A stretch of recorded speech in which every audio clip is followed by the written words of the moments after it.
मारूस क्या हुआ है? किसी को बुलाऊं? बड़े घरों के अपने ही उसूल होते हैं और आप लोगों की दोनों बेटियां ब्याह कर बड़े घर में आई हैं, लिहाजा आपको भी उन उसूलों का ख्याल करना चाहिए। बेरंग ड्रामे की जो फाखरा बेगम है ना, वो हमारी दूसरी नूरजहां साबित हो रही हैं। बिल्कुल उसी तरीके से वो अपने घर को, अपने बच्चों को कंट्रोल करना चाहती हैं जैसे कि नूरजहां।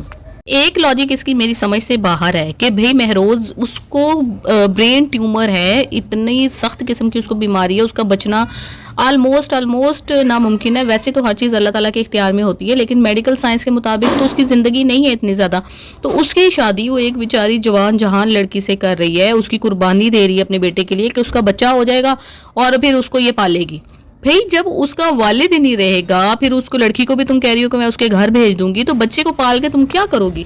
नहीं जी, महरोज और एमन की ज़िंदगी तो हो गई इस तरह से ख़राब, क्योंकि ये ज़्यादा देर नहीं चल पाएगी। हालांकि महरोज की जो नेचर है वो बहुत ही ज़्यादा अच्छी है, लेकिन ये कि जब उसको पता चलेगा कि मेरा शौहर जो है कैंसर पेशेंट है और स्टेज भी इतनी बड़ी है कि अब उसकी लाइफ ज़्यादा नहीं है, तो उसके दिल पर क्या बीतेगी। और उसकी वालदा को जो डाउट हुआ है, बिल्कुल ठीक डाउट हुआ है उसको। दूसरी साइड पे रह गया कपल शहरयार और एमल का। वो दोनों बड़े ही खुश खुरम जिंदगी तो आपस में गुजारेंगे, लेकिन एमल की भी क्या जिंदगी रह जाएगी जब उसको पता चलेगा कि मेरी बहन के साथ क्या हुआ, कितना बड़ा इन लोगों ने धोखा दिया और शहरयार भी उस धोखे के अंदर शामिल था। दूसरा, आयमा और दुर्दाना जो बहन है, उसकी बेटी उसने घर में रखी हुई है। आयमा जो शहरयार पे मरती है, वो कभी भी उसको खुश खुरम जिंदगी गुजारते हुए नहीं देख पाएगी। और ऐसे घर में इंसान कभी खुश रह भी नहीं सकता जहाँ पे किसी बंदे की तरसी हुई नज़रें आपके ऊपर हों और हर खुशी को आपकी जो है ना वो नज़रें लग रही हों। इस तरह की घर में, इस तरह के रिलेशनशिप में कौन कितनी देर तक खुश रह सकता है?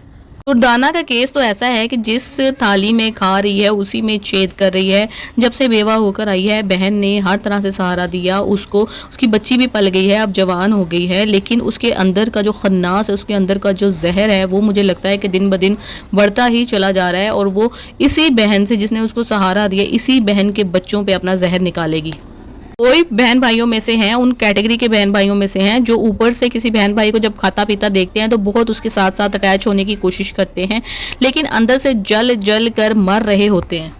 जैसे ही इनको मौका मिलता है तब ये डसने से बाज नहीं आते हैं।